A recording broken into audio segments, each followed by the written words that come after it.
नमस्ते साथीहरू।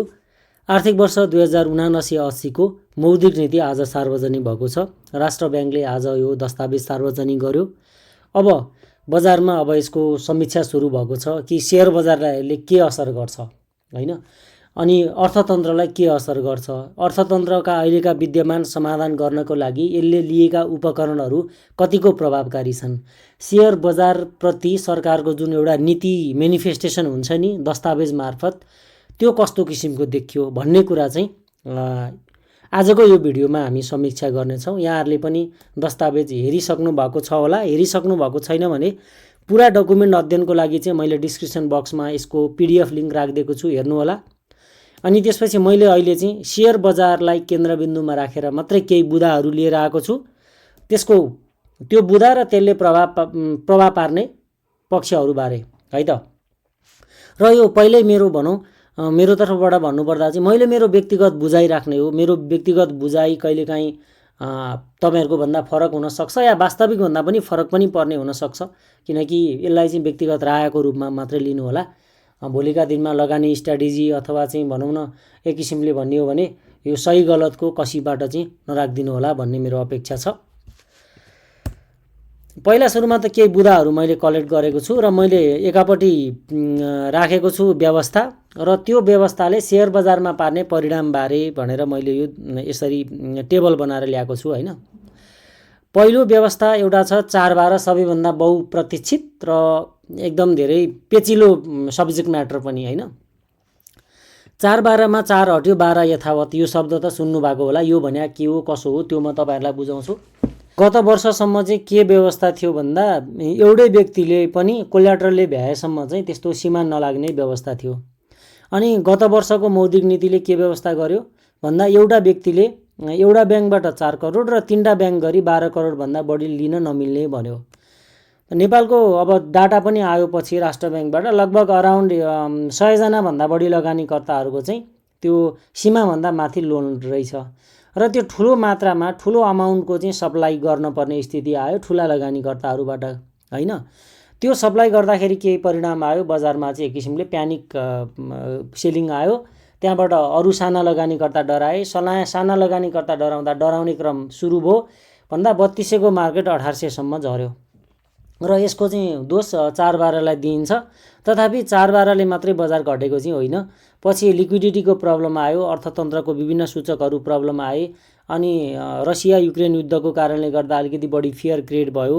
लिक्विडिटीको प्रब्लम त्यहाँबाट अलिकति बढ्न गयो, किनकि तेलको भाउ बढ्यो। नेपालले सबैभन्दा बढी इम्पोर्ट गर्ने डलरमा तेल हो, अनि त्यो भएपछि यो तरलताको समस्याले गर्दाखेरि चाहिँ शेयर बजारलाई हिट गर्यो। र 12 करोडसम्म त अलो गरेकै थियो। 12 करोडको कुरा छोडौँ, 12 लाख पनि लोन एप्रुभ नहुने पनि स्थिति आयो कुनै समय हैन। त्यो भएको हुनाले चाहिँ बजारमा बियरिस आयो। अब अहिलेको अवस्था के हो त भन्नुहुन्छ भने असारसम्म दुई तरिकाले मार्केट घटिराखेको थियो। 4/12 कै कारणले गर्दा पनि दुई तरिकाले के एउटा चाहिँ डिमान्ड क्रिएट हुन सकिराखेको थिएन, किनकि ठुला लगानीकर्ताहरूले त ठुला लगानीकर्ताको सप्लाई त ठुलैले मात्रै खिच्न सक्छन् नि त हैन। अनि त्यो भइसकेपछि चाहिँ डिमान्ड क्रिएट हुन सकेको थिएन एकातिर, अर्को चाहिँ सप्लाई आइराखेको थियो भन्दा घट्ने त भइहाल्यो। अब असार मसान त सकिसकेपछि 50% त सल्भ भयो नि त। 50% कसरी सल्भ भयो भन्नुहुन्छ भने अहिले ठिक छ डिमान्ड क्रिएट हुन सकेको छैन, तर सप्लाई पनि कन्ट्रोल त भयो नि त। सप्लाई त सेटल भयो असार मसान्तसम्म भनेपछि 4/12 ले गर्दा गर्न पर्ने क्षति चाहिँ गरिसक्यो। र यसको शेयर बजारमा परिणाम के हुन्छ भन्नुहुन्छ भने अब अहिले गरेको व्यवस्थाको कुरा गरौँ है। अब अहिले चाहिँ के भयो भन्दा यो 4 करोड एउटै ब्याङ्कबाट होइन कि, अब एउटै ब्याङ्कबाट 12 करोड लिन मिल्यो। तर फेरि 12 त्यहाँ 36 करोड लिन मिल्ला भन्ने होइन है। फेरि उसले एउटा ब्याङ्कबाट 12 करोड लिएपछि उसको सीमा सकियो। र लगानीकर्तालाई सामान्य राहत मिल्यो, ठुला लगानीकर्तालाई कि ब्याङ्क चार्दै हिँड्न पर्ने स्थिति सल्ट्यो। त्यही भएर अब न्युजमा त अब जसले जे पनि लेखिदिन्छ हैन, 4/12 हट्यो रे, संशोधन भयो रे भनेर भन्छ। तर संशोधन अलिकति सकारात्मक तरिकाले भएको छ। तर अब 4/12 हट्यो शेयर बजार बुम बुम भन्ने शैलीले नबुझिदिनु होला। यो भनेको चाहिँ जे हिजो थियो आज पनि त्यही हो, तर 12 करोड लगानीकर्तालाई लोन लिन चाहिँ सजिलो भयो। एउटा यो सजिलो बनाएको छ। अब के हुन्छ त भोलिदेखिको परिणाम भन्दा मलाई लाग्छ कि 4/12 ले गर्न पर्ने क्षति गरिसक्यो। यसलाई चाहिँ 4/12 यथावत रहेको भनेर बुझिदिनु होला। र 4-12 कायमै छ र डिमान्ड क्रिएट नहुँदाखेरि बजारले एउटा ठुलो हाइट हासिल गर्न नसक्ला तत्कालै, तर सप्लाई कन्ट्रोलमा आएको छ। अनि अर्को कुरा चाहिँ यो 12 करोड भनेको एकजनाले लिन 12 करोडभन्दा बढी एकजनाले लिन नमिल्ने भने हो कि, तर धेरैजना मिलेर त ब्याङ्कले दिन सक्नेसम्म त ब्याङ्कको सबै रिसोर्स युटिलाइज गर्न त पाउँछ नि त। मार्जिन लेन्डिङको 40% जति अराउन्ड दिन मिलिहाल्छ। त्यो भनेको एउटैले पाउन मिल्दैन। जस्तै उदाहरणको लागि होइन, जस्तै कसैले 100 करोड यदि ल्याएको थियो भने उसले 88 करोड त फिर्ता गर्यो। अब त्यो 88 करोड दिने त बजारमै हो, तर 88 करोड एउटैले लिन मिलेन कि। 88 करोड कसले लिन मिल्यो भन्दा अब 12 7 84 लगभग अराउन्ड होइन, तिनीहरूले 7जना गएर चाहिँ ब्याङ्कमा गएर लिन मिल्यो। त्यो भएको हुनाले भोलि लिक्विडिटीको प्रब्लमहरू अलिकति सल्टिन साथ त यो 4-12ले बजार घटाउने, यसबाट डिमान्ड क्रिएट नहुने भन्ने त प्रसङ्गै छैन नि त। अनि अर्को गभर्नरजीले अर्को महत्त्वपूर्ण कुरा भन्नुभएको छ, ब्रोकरबाट मार्जिन लेन्डिङको यदि कारोबार व्यवस्थित तरिकाले सुरु भएपछि यसलाई पनि हामी पुनर्विचार गर्छौँ भन्नुभएको छ। जुन एक किसिमले भनियो भने सेयर बजारप्रति राष्ट्र ब्याङ्कको सोचाइ सफ्ट हुँदै गएको चाहिँ अनुभव हामीलाई भएको छ है।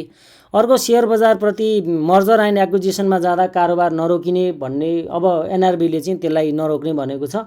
अब धितोपत्र बोर्डको नियमअनुसार डाटा माइग्रेसन या अन्य कुनै प्राविधिक तरिकाको कारणले गर्दाखेरि रोकिने छुट्टै कुरा, त्यो त अब रोक्नै पर्ला होइन। नत्र भने यो पहिला त के हुन्थ्यो भन्दा यो स्वाप रेसियो थाहा नहुन्जेल चलखेल हुन्छ भनेर रोक्थ्यो। अब त्यो स्वाप रेसियो रिभिल भइहाल्छ सम्झौताकै बेला, त्यति भइसकेपछि त अब कारोबार रोकिँदैन। यो पनि एउटा ठुलो हेडेक चाहिँ एउटा आउट भएको। अब यसले बजार बढाउने घटाउनेको कुरा होइन, लगानीकर्ताको जुन एउटा टाउको दुखाइ थियो नि त्यो चाहिँ सल्टिनेवाला छ होइन, जुन एउटा अप्रत्यक्ष रूपमा राम्रै हो होइन। अर्को ब्याङ्क दर 7%बाट 1.5%ले बढाएर 8.5 पुर्याएको छ। जुन ब्याङ्क दर भनेको चाहिँ राष्ट्र ब्याङ्कले कमर्सियल ब्याङ्कलाई अफर गर्ने दिने चाहिँ ब्याज दर हो है। अफर गर्ने भन्दा पनि चार्ज गर्ने भनौँ, चार्ज गर्ने ब्याज दर हो। यो वृद्धि भइसकेपछि बजारमा ब्याज दर बढ्छ र यो चाहिँ सेयर बजारको लागि एउटा चुनौतीको रूपमा हुन्छ। तपाईँहरूलाई थाहा नै छ ब्याङ्कको ब्याज दर र सेयर बजार बिचमा चाहिँ नकारात्मक सम्बन्ध रहँदै आएको छ। त्यो नकारात्मक सम्बन्धले गर्दाखेरि चाहिँ यो एउटा चाहिँ हाम्रो सेयर बजारको लागि अहिले चुनौती छ। यसबाट के परिणाम निक्लिन सक्छ भन्दा मान्छेहरू फिक्स डिपोजिटमा आकर्षित हुन सक्नेछन्। अनि त्यसपछि जुन मार्जिन लेन्डिङको कुरा माथि आइहाल्यो, यसै पनि मार्जिन लेन्डिङ अलिकति महँगै हुन्छ ब्याज दर होइन। त्यहाँमाथि पनि अब अलिकति ब्याज दर बढ्दाखेरि ब्याज तिरेर सेयर बजारमा सेयर किन्नु अलिकति मान्छेहरूलाई जोखिम लाग्न सक्छ, जसले चाहिँ डिमान्ड क्रिएट हुनबाट रोक्न सक्छ है। अर्को सिडी रेसियो गणना गर्दा 2080 असार मसान्तसम्म ऋणपत्रलाई निक्षेपको रूपमा गणना गर्न पाउने भनेको छ। यसले तरलता व्यवस्थापनमा केही सहजता आउन सक्छ र यो सिडी रेसियो घटाउनमा चाहिँ मद्दत गर्न सक्छ, जसको परिणाम केही राम्रो पनि आउन सक्छ। अर्को अनिवार्य नगद मौजात सीआरआरको सीमा 3%बाट बढाएर 4% कायम गरेको छ। यसले चाहिँ ब्याङ्कको, अनि त्यो मात्रै होइन, वैधानिक तरलता अनुपातको सीमा समेत बढेको छ। राष्ट्र ब्याङ्कले पुस मसान्तभित्र वाणिज्य ब्याङ्कले 12%, विकास ब्याङ्कले 10%, एसएलआर राख्नुपर्ने व्यवस्था गरेको छ। यसले गर्दाखेरि चाहिँ लेन्डिङ क्यापासिटी कम हुन्छ र यो तरल पैसा चाहिँ कायम रहन मद्दत गर्छ। त्यो लेन्डिङ क्यापासिटी त एकदम के हुने भयो, कम हुने भयो होइन। अर्को एउटा व्यवस्था छ जुन सेयर बजारसँगको भन्दा अप्रत्यक्ष ढङ्गले जोडिएको छ। जग्गा रोक्का गरी 30% भन्दा बढी लिन नहुने भनेर छ। यो सेयर बजारमा प्रत्यक्ष त अब नपर्ला, अब अप्रत्यक्ष रूपमा चाहिँ जग्गा कारोबार अलिकति मन्दी आउने हो कि होइन, अनि त्यताको पैसा यता सेयर बजारमा इम्पोर्ट हुने हो कि भन्ने किसिमको एउटा कुरा पनि हुनसक्छ। अर्को चाहिँ एउटा सेयर बजारको अर्को महत्त्वपूर्ण पक्षलाई समेटेको छ। 25 लाखसम्मको लोनलाई माथि भनिहाल्यो 4-12 को 25 लाखसम्मको लोन चाहिँ 150 काउन्ट हुँदैन जोखिमबार। यसले चाहिँ रिस्क वेटेड एसेट हुन्छ नि जुन कमर्सियल ब्याङ्कको, त्यो चाहिँ कम हुन मद्दत गर्छ। 25 लाखसम्मलाई जोखिमबार चाहिँ 100 मात्रै कायम गरेको छ। यो पनि एउटा सेयर बजार त अब अहिले त पछिल्लो समय जुवागर भनेर बुझ्ने मान्छेले पनि भनिरहेछन् नि होइन। त्यही भएर उसले चाहिँ त्यति धेरै जोखिम 150 जोखिम चाहिँ होइन है भनेर चाहिँ भनेको एउटा लाक्षणिक हिसाबले पनि बुझ्नुपर्ने हुन्छ। यसरी बुझ्दाखेरि सही हुन्छ जस्तो लाग्छ र यसले बजारलाई त्यस्तो ठुलो त राहत त नदेला, किनकि 25 लाखसम्मलाई मात्रै गर्यो। मेरो विचारमा राष्ट्र ब्याङ्कले अलिकति यसलाई चाहिँ कन्सिडर गरिदिएर 25 लाख होइन लगभग 1 करोडसम्मकोलाई चाहिँ 100 मा कायम गरिदिएको भए राम्रो हुन्थ्यो जस्तो लाग्छ होइन, मेरो पर्सनल भ्यू चाहिँ। ठिक छ, 25 लाखसम्मलाई जोखिम भार चाहिँ 100 मा झारिदियो भनेपछि यो पनि एउटा राम्रै कुरा हो, यसले पनि राम्रै निकाल्ला। अब मोटामोटी व्यवस्था चाहिँ यिनीहरू नै हुन् होइन। अब ब्याङ्कको ब्याज दर एकदम बढिराखेको अवस्थामा अहिलेको यो मौद्रिक नीतिबाट एउटा जुन व्यवस्था छ, जस्तै वाणिज्य ब्याङ्कहरूको औसत आधार दर नै 6.6बाट चाहिँ तपाईँको 6.66बाट चाहिँ 9.39मा पुगेको छ। त्यति मात्रै होइन, नेपाल सरकारको ट्रेजरी बिलको रेट नै तपाईँको 10 पुगेको छ भनेपछि ब्याज दर बढ्ने त डेफिनेटली देखियो। ट्रेजरी बिलमा जब 10 आइराखेको छ भने त्यो त ब्याज दर बढ्ने एउटा ठुलो आधार त हो नै होइन। ब्याज दर चाहिँ अहिलेको सेयर बजारको लागि एकदम चुनौती छ। त्योभन्दा बाहेक अधिकांशको चाहिँ एकदम सकारात्मक नै छ यो मौद्रिक नीति। अब सकारात्मक छ भन्नुभन्दा पनि नकारात्मक छैन भन्ने शब्द उपयुक्त हुन्छ जस्तो लाग्छ होइन। अब नेपाल अन्तिममा कन्क्लुजनमा यहाँ लेखिया छ, नेपालमा कोभिड सङ्क्रमण कम हुनुका साथै यस विरुद्धको खोप सहज रूपमा उपलब्ध भएको छ। पर्यटक आगमनमा सुधार आउन थालेको छ। रोजगारीका लागि बाह्य मुलुक जाने नेपालीहरूको सङ्ख्या बढेको छ। स्थानीय तहको निर्वाचन सम्पन्न भइसकेको छ र सङ्घीय संसद तथा प्रदेश सभाको चुनाव हुन गइरहेको छ। यसले गर्दा आन्तरिक माग बलियो रहने देखिन्छ। साथै निर्माणाधीन केही जलविद्युत परियोजनाहरू सम्पन्न भई करिब 700 मेगावाट विद्युत राष्ट्रिय प्रसारण प्रणालीमा थप हुने क्रममा छ। उपयुक्त पृष्ठभूमिबाट बजेट वक्तव्य 2079-80मा समावेश भएका नीतिगत व्यवस्था र कार्यान्वयनका अतिरिक्त उद्योगको क्षमता उपयोग समेत बढ्ने आधारमा आर्थिक वृद्धि औसत भन्दा उच्च रहने देखिन्छ।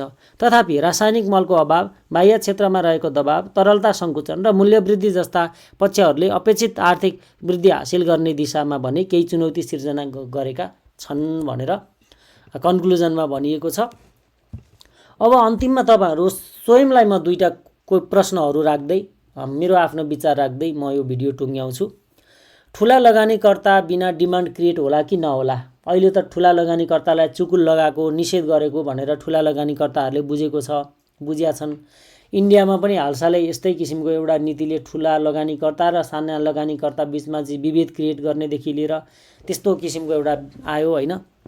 अनि के ब्याज खानु सेयर बजारको विकल्प हो त भन्ने क्वेसन पनि अहिले उठेको छ। यो दुईटा क्वेसन उठाएको त हो सेयर बजारले।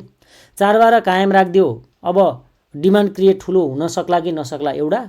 अर्को ब्याज खानु सेयर बजारको विकल्प हो त भन्ने कुरा। मेरो ठम्याइमा ठुला लगानीकर्ता र साना लगानीकर्ता भन्नेको विभेद त्यो होइन हो। कुनै पनि नदीमा भेल आउनको लागि तपाईँको ठुलै भेल छिर्नुपर्छ होइन, सहायक खोलाहरूबाट। अब कि त ठुलो छिर्नु पर्यो खोला, कि त चाहिँ साना साना खोला धेरै छिर्नु पर्यो।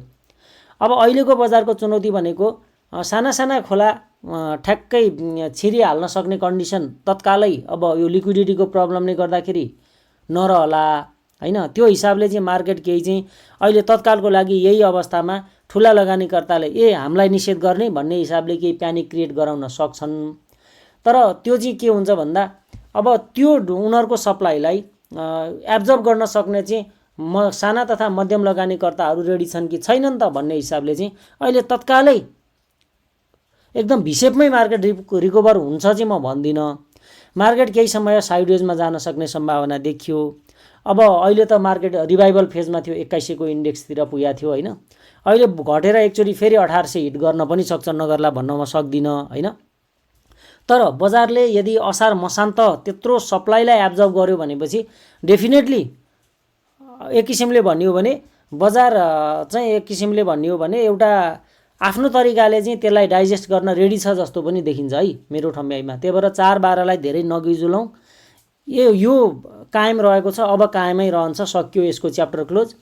भोलिका दिनमा बिस्तारै त्यो जुन मार्जिन लेन्डिङमा ठुला लगानीकर्ताले ब्याङ्कमा फिर्ता गरेको साना तथा मध्यम लगानीकर्ता मार्फत कर्जा प्रवाह हुन थालेपछि, लिक्विडिटीको प्रब्लम सल्भ हुन थालेपछि ब्याङ्कले थोडी नै त्यत्तिकै त्यो पैसा मार्जिन लेन्डिङमा दिन मिल्ने पैसा त्यत्तिकै थोडी न राख्छ, किनकि उसलाई त धेरै इन्कम त त्यही मार्जिन लेन्डिङबाट हुन्छ नि त। अब आगामी बुलको अब अहिले बियरमा छौँ भनेपछि आगामी बुलमा त त्यो सबै ब्याङ्कले त्यसको सदुपयोग त गरिहाल्छ होइन। यो एउटा। अनि अर्को चाहिँ ब्याज खानु सेयर बजारको विकल्प हो त भन्ने सन्दर्भमा मलाई चाहिँ अब सेयर बजारै हो, ब्याजै हो जस्तो लाग्छ होइन। अब अर्थतन्त्रका अरू धेरै पाटाहरू अरू धेरै सेक्टरहरूतिर चाहिँ तपाईँको समस्याहरू सिर्जना भइराखेको छ। त्यो हिसाबले चाहिँ अब ब्याज दर बढ्नु त राम्रो होइन, तर भनौँ न फिक्स्ड डिपोजिटमा 3% 4% बढी पाइन्छ अरे भनेर तपाईँको सेयर बजारको यति ठुलो अपर्च्युनिटी चाहिँ छोड्लान् जस्तो चाहिँ मलाई लाग्दैन होइन। यति ठुलो बियरिस छ मार्केटमा, यो लेभलमा कमाएर बोनस सेयरको एकदम प्रचलन छ, डिभिडेन्ड यिल्ड नै 5% पुग्न लागिसक्यो होइन। यस्तो स्थितिमा चाहिँ ब्याज दरमा लोभिनु आवश्यक छ जस्तो चाहिँ लाग्दैन, तर त्यो पनि अब आफ्नो इच्छा हो। पोर्टफोलियो डाइभर्सिफिकेसनको हिसाबले चाहिँ फिक्सतिर जानु राम्रो हो, तर सेयर बजारकै विकल्पको रूपमा फिक्समा या ब्याज दरको लोभमा चाहिँ लगानीकर्ता एउटा सेन्सिबल वाइज डिसिजन लिनेहरूले चाहिँ यस्तो भ्यालु इन्भेस्टिङ गर्ने बेलामा चाहिँ त्यतातिर जानु चाहिँ हितकर होइन नै जस्तो लाग्छ मलाई चाहिँ होइन। ल मेरो विचार राखेँ। अब आइतबारदेखिको बजार के होला भन्ने अन्तिम क्वेसन। मेरो विचारमा सुरुवाती केही दिनहरूमा बजारले चुनौती खेप्नेछ, किनकि यहाँ त एक किसिमले भन्ने हो भने ठुला लगानीकर्ताले देखाउनु छ भन्ने स्टाइलले पनि जान सक्छन्। त्यसबाट उनीहरूको छत्रछायामा कारोबार गर्नेहरूले प्यानिक सेलिङ हान्न सक्छन्, तर बजारले चाहिँ त्यसलाई बिस्तारै एब्जर्भ गर्छ भन्ने कुरामा चाहिँ म विश्वस्त छु, किनकि यो तरलता व्यवस्थापनमा केही टुल्सहरू लिएको छ मौद्रिक नीतिले। त्यसले गर्दाखेरि भोलि तरलता सहज हुनासाथ त फेरि ब्याज दर पनि त अलिकति कम हुँदै जाने हो नि। खास ब्याज दर कम गराउनकै लागि चाहिँ खासमा ब्याज दर बढाउनु पर्ने किसिमको एउटा बाध्यता पनि त छ नि त अहिले होइन। ल हस्, यो भिडियो यति नै। अर्को भिडियोमा यहाँहरू समक्ष फेरि भेट्छु। धन्यवाद।